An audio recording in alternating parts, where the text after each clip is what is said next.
Welcome back. Worried about the safety of the produce you got from the farmer's market? Now there's a solution.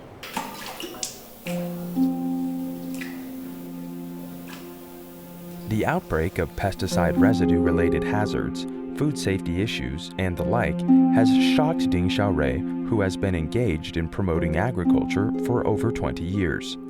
To remove pesticide residue in food, Ding has tried a variety of products which remove pesticide residue at home and abroad, and has also consulted many in his circle of friends. While such trials did not go as smoothly as expected, Ding conducted market research for each product, having bought them through various channels for experiment at home.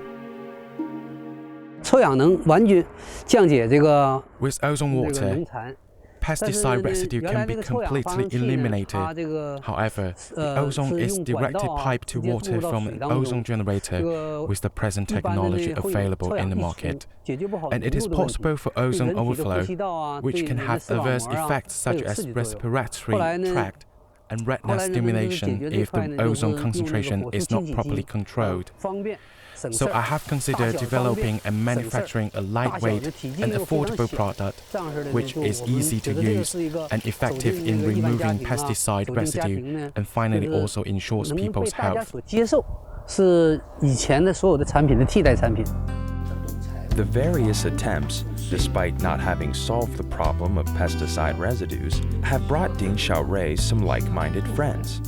Those concerned about pesticide residue issues decided to carry out independent research and development after the comparison and investigation of dozens of pesticide residue removing products. In 2013, they developed one pesticide residue removing machine with zero energy consumption, zero space occupation, zero operation, and zero waiting. It instantly transformed tap water into ozone water without waiting. Compared with the conventional chemical cleaning agents for fruits and vegetables, OMG avoids secondary pollution. The business model of our enterprise is like this. With this pesticide residue purifier, we want to create a perfect closed loop among the company, products, business agents, users, cloud data service platform, healthcare industry database. Within 1 year from March of last year, we have marched to the market after successfully being crowdfunded on Jingdong. In a very short period of time, we have established regional agency cooperation with nearly 40 cities across the country. For the sake of seizing market opportunities, achieving the company's overall development plan, and realizing resources integration and the market footprint in a rapid period of market development, OMG's future planning is not limited to this, and Ding Xiaorui has considered a great health blueprint. Next, we will focus more on R&D and innovation and combine our product with the mobile phone for data transfer. For example, once we turn on the faucet, we'll have the knowledge of the pH value of water, the amount of lead, mercury, chromium, and other heavy metals in the water, which will be more conducive to improving our products and creating the next great health system. And surely, this project will involve more industries in the future. The health industry has drawn massive attention in this country. Furthermore, OMG's product line and aiming area will expand to different industries. Finally, it will accomplish its core vision, to be the leading brand in the family health industry. So Yang Weishi sounds super exciting, but can you talk about the outlook for Yang Weishi and similar sectors? I think it's a valuable product, but it does have a number of challenges. First of all, it's a relatively small company without much brand name. So how can it convince customers that its technology is actually working? Because what happens is you install 氧位是 on the faucet, right? And the water comes out, it's supposed to be purified.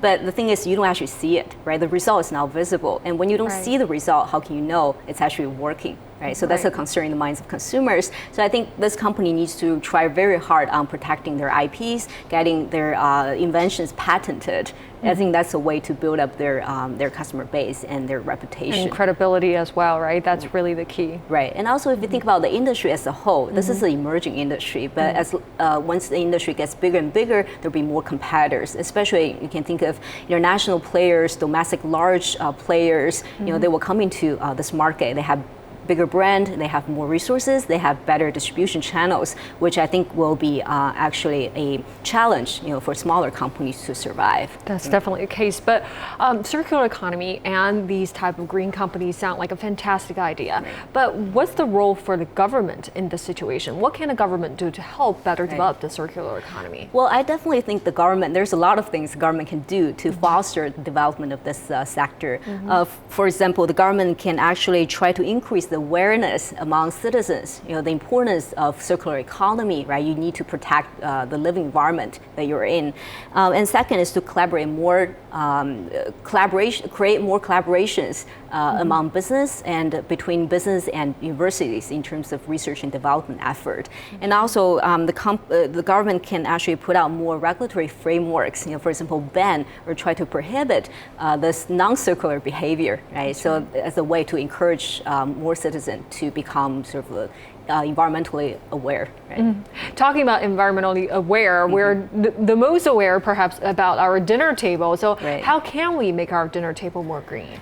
Tracy, you know, this is a very important question, but it's also a very big question. I think it's, you know, I mean, the answer lies in you need a systematic and a comprehensive solution, right, which involves the government, the business, as well as individuals. So the government needs to put out more policies, right, and needs to take more responsibilities as well. Because currently what's happening in the food industry along the supply chain is all these regulations are fragmented. So you have multiple regulations, you have multiple license requirements, and sometimes they're oftentimes, you know, conflicting. So this is a potential challenge. And also from the business perspective, you need more companies that are that are more socially responsible, right? So I think that's also very important. So in addition to pursuing their financial gains, they also need to think about their role in the society, right, as a business. And also, you know, as individuals, we need to be more protective of our own health as well, right? We need to be aware of the kind of, you know, vegetables we consume and the kind of meat that we offer our children, right? So that's, I think it's a package